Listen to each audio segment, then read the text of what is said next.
जय Hind defence lovers. आज की टॉप हेडलाइंस कुछ इस प्रकार है। डिटेल में जानिए मिशन सुदर्शन चक्र के बारे में। भारत अगले सप्ताह टेस्ट करेगा सबसे लॉन्गेस्ट रेंज की मिसाइल। अब इलीगल माइग्रेंट्स की होगी भारत से छुट्टी। अमेरिका के साथ इस महीने भारत करेगा 2 महत्वपूर्ण डिफेंस डील्स पर चर्चा। और रशिया के T-14 अर्माटा को भारत में बनाने के लिए डिस्कशन।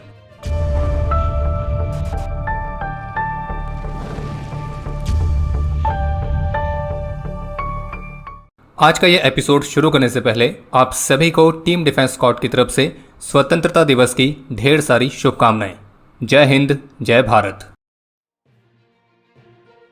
आज स्वतंत्रता दिवस के खास अवसर पर भारतीय प्रधानमंत्री श्री नरेंद्र मोदी द्वारा कई सारी महत्वपूर्ण घोषणाएं की गई हैं, जिनमें से कुछ इस प्रकार है। भारत के क्रिटिकल एसेट्स को दुश्मन की मिसाइल्स, ड्रोन्स, साइबर अटैक्स या फिर टेरर स्ट्राइक्स, तो इस तरह के खतरों से बचाने के लिए भारतीय प्रधानमंत्री ने मिशन सुदर्शन चक्र की अनाउंसमेंट करी है। और ये एक ऐसा अति आधुनिक डिफेंस इनिशिएटिव है जिसके तहत बेहद ही एडवांस्ड एयर डिफेंस नेटवर्क को विकसित किया जाएगा। यह 10 वर्षों की परियोजना है जिसे 2035 तक पूरी तरह से विकसित करने का गोल रखा गया है। और जिस तरह से इजराइल का आयरन डोम है या फिर यूएस का जो नया प्रस्तावित गोल्डन डोम वाला सिस्टम है, तो उन्हीं सिस्टम्स की तरह ही भारत अपने इस मिशन सुदर्शन चक्र के तहत एयर डिफेंस नेटवर्क को विकसित करेगा, जो कि एक मल्टी लेयर्ड फ्रेमवर्क होगा जो कि लगभग हर तरह के थ्रेट से भारत को सुरक्षित करेगा। और इसमें advanced surveillance systems, cyber protection और यहाँ तक कि दुश्मन की स्ट्राइक से हमारे इंफ्रास्ट्रक्चर्स और सिटीजन्स को सुरक्षित रखने के लिए फिजिकल सेफगार्ड्स, ये सभी एक साथ एक ही नेटवर्क के अंदर इंटीग्रेट होंगे।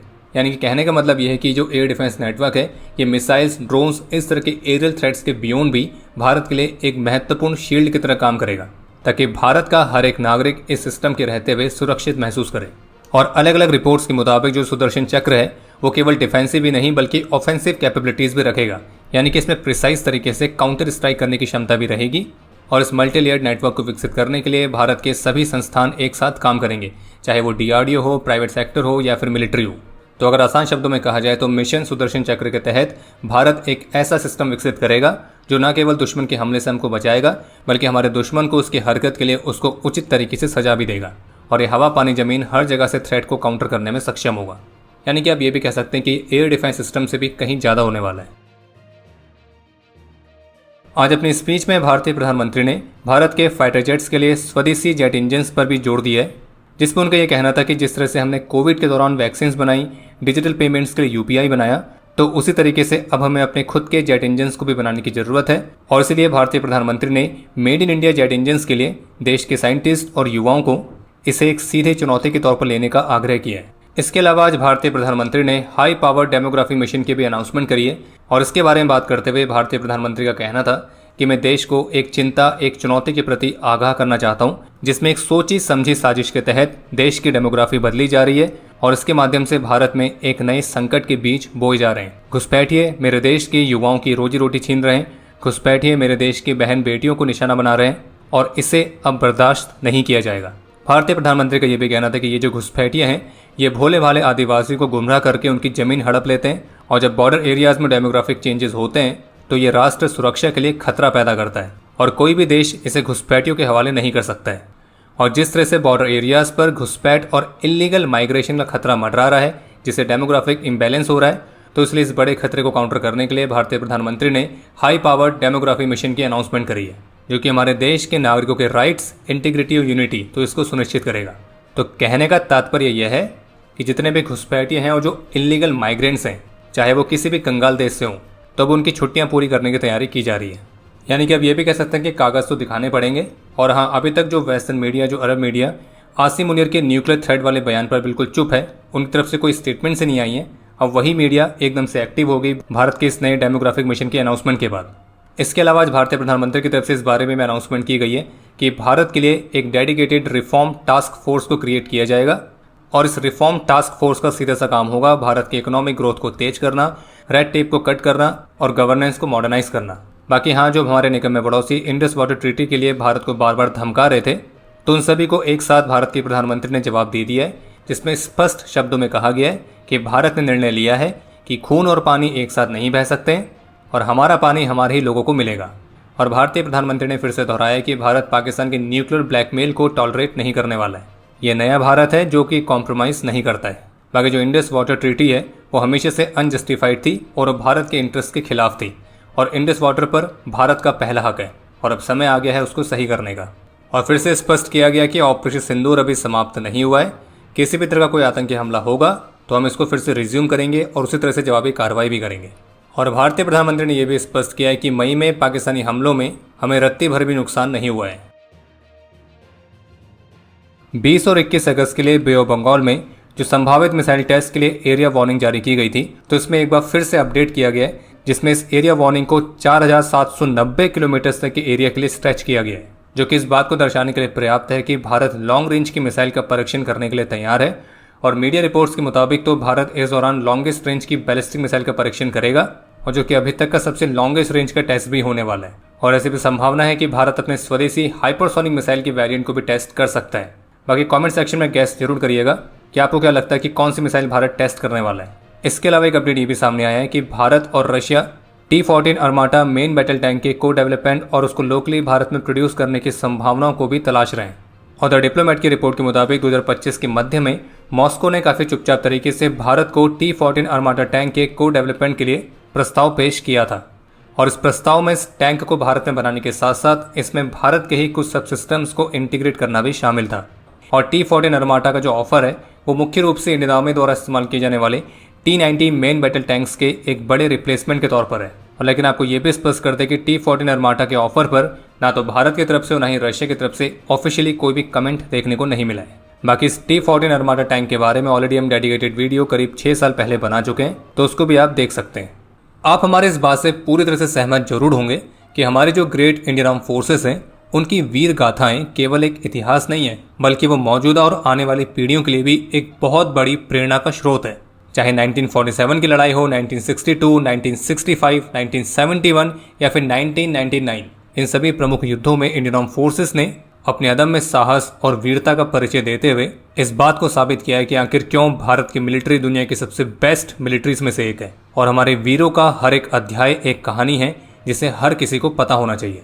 और एग्जैक्टली यही काम भारत की आन कॉमिक्स से भी कर रही है, जो कि हमारी फोर्सेस द्वारा लड़ा गया हर एक बड़ा बैटल, हर एक वॉर, हमारे हर एक हीरो, तो उनकी वीर गाथाओं को बहुत ही क्रिएटिव तरीके से अपनी कॉमिक्स के जरिए लोगों तक पहुंचाने के लिए बहुत ही लंबे समय से काम कर रहे हैं। तो आज इस स्वतंत्रता दिवस के खास अवसर पर हम आप सभी को रिकमेंड करेंगे कि आप एक बार आन कॉमिक्स को जाकर विजिट जरूर करें। उनके ऑफिशियल वेबसाइट की जो लिंक है वो वीडियो के डिस्क्रिप्शन में दिया गया है, क्योंकि ये जो अपने क्रिएटिव वर्क के जरिए हमारे रियल हीरोज की वीर गाथाओं को जिंदा रखे हुए हैं, तो हम चाहते हैं कि उनका ये काम देश के हर एक नागरिक तक पहुंचे। द इंडियन एक्सप्रेस की रिपोर्ट के मुताबिक ऑपरेशन सिंदूर के दौरान अग्निवीर्स की परफॉर्मेंस को देखते हुए अब उनकी रिटेंशन परसेंटेज को बढ़ाने के लिए डिस्कशन चल रहा है। अभी तक का जो परसेंटेज है वो 25% का है, यानी कि 4 वर्षों की सर्विस के बाद केवल 25% अग्निवीर ही परमानेंट कैडर में शामिल होंगे। लेकिन अब इस परसेंटेज को इन्फेंट्री और अन्य कॉम्बैट आर्म्स में 70 से 75% तक, जो स्पेशली ट्रेंड पर्सनल हैं जैसे कि एयर डिफेंस, सिग्नल्स, इंजीनियर्स, तो यहाँ पे 80% तक, और स्पेशल फोर्सेस के लिए 100% तक बढ़ाने के लिए काम चल रहा है। और इस रिपोर्ट में सोर्सेज के हवाले से भी कहा गया कि रिटेंशन को बढ़ाने के लिए जो प्रस्ताव दिया गया है तो उस पर काम चल रहा है, लेकिन इसके साथ ही भी सुनिश्चित किया जाएगा कि अग्निवीर की जो एवरेज एज है उसमें कोई बड़ा उछाल ना आए। और इन परसेंटेजेस को फिलहाल अभी आर्मी के अंदर ही डिस्कस किया जा रहा है, और गवर्नमेंट के पास फाइनल अप्रूवल के लिए भेजने से पहले इस प्रस्ताव को अगली आर्मी कमांडर्स कॉन्फ्रेंस में भी डिस्कस किया जाएगा।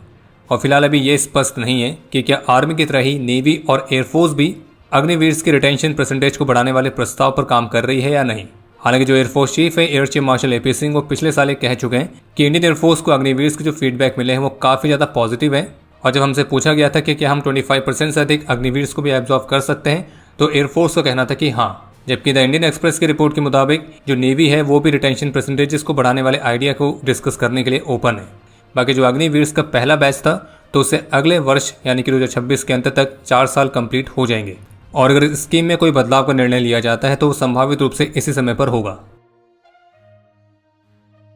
तो जैसे कि अभी हाल ही में group captain Shubhanshu Shukla international space station में जाने वाले पहले भारतीय बने थे, तो अब स्पेस के बाद जो भारत है वो समुद्र की गहराइयों में भी अपने तरह के पहले एक्सपेडिशन को लॉन्च करने के लिए तैयार है, जिसके तहत भारत के एक्वानॉट 5000 मीटर्स की गहराई तक जाएंगे। और इस मिशन को भारत फ्रांस की पार्टनरशिप के तहत कंडक्ट कर रहा है। और भारत के इस एम्बिशियस डीप ओशन मिशन की तैयारी के हिस्से के तौर पर 5 और 6 अगस्त को फ्रांस के सबमर्सिबल व्हीकल में नॉर्थ अटलांटिक ओशन में भारत के 2 एक्वानॉट्स ने सफलतापूर्वक एक डीप डाइव को कंप्लीट किया है।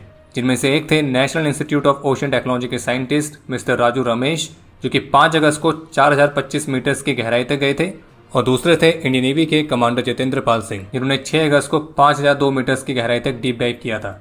और इस तरह के डीप सी मिशंस के लिए भारत ने स्वदेशी तौर पर भी अपने खुद के सबमर्सिबल व्हीकल को विकसित किया है, जिसका नाम है मत्स्य 6000। और दिसंबर 2027 में इस स्वदेशी सबमर्सिबल के साथ डीप डाइव को कंडक्ट करने से पहले भारत फ्रांस के ही सबमर्सिबल के साथ कई और डाइव्स को कंडक्ट करेगा। और भारत का जो डीप ओशन मिशन है उसका नाम है समुद्रयान।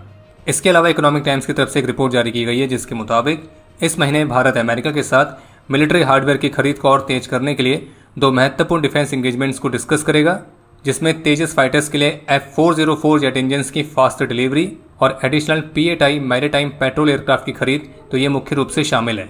इसके अलावा भी हाल ही में यूएस प्रेसिडेंट ने एक बार फिर से पूरी दुनिया को अपनी शक्तियों के बारे में अवगत कराया है, जिस पर उन्होंने फिर से क्लेम किया कि कैसे पिछले 6 महीनों में उन्होंने 6 युद्धों को सॉल्व कर दिया है, और वो कौन से वाले युद्ध हैं वो उनको ही पता होगा।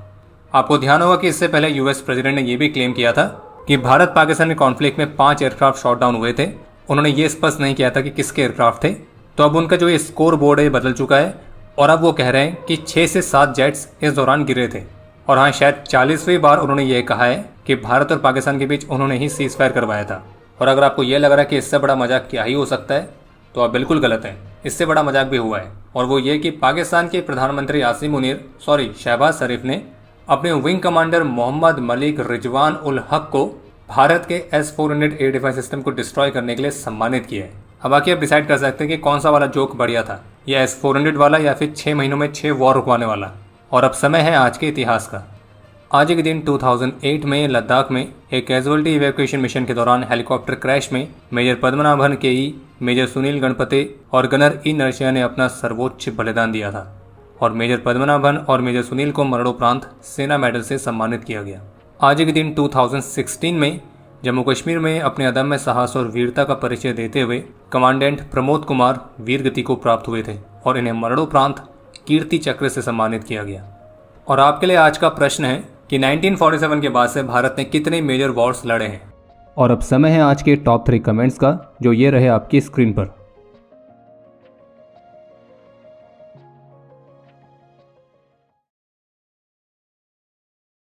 उम्मीद है आपको आज का एपिसोड पसंद आया होगा। पसंद आया तो वीडियो को लाइक करना ना भूलें। आपके कोई भी सुझाव या सवाल हो तो उसके लिए कमेंट सेक्शन ओपन है। और अगर आप डिफेंस रिलेटेड और भी एक्सक्लूसिव कंटेंट में दिलचस्पी रखते हैं तो आज ही प्ले स्टोर से डिफेंस स्क्वाड की सुपर ऐप को डाउनलोड करना ना भूलें। और अगर आप चैनल पर पहली बार आए हैं तो squadron.in पे जाके हमारे नए डिजाइन्स को भी चेकआउट जरूर करें। बाकी जल्द मिलेंगे नए एपिसोड के साथ। तब तक के लिए जय हिंद, जय भारत।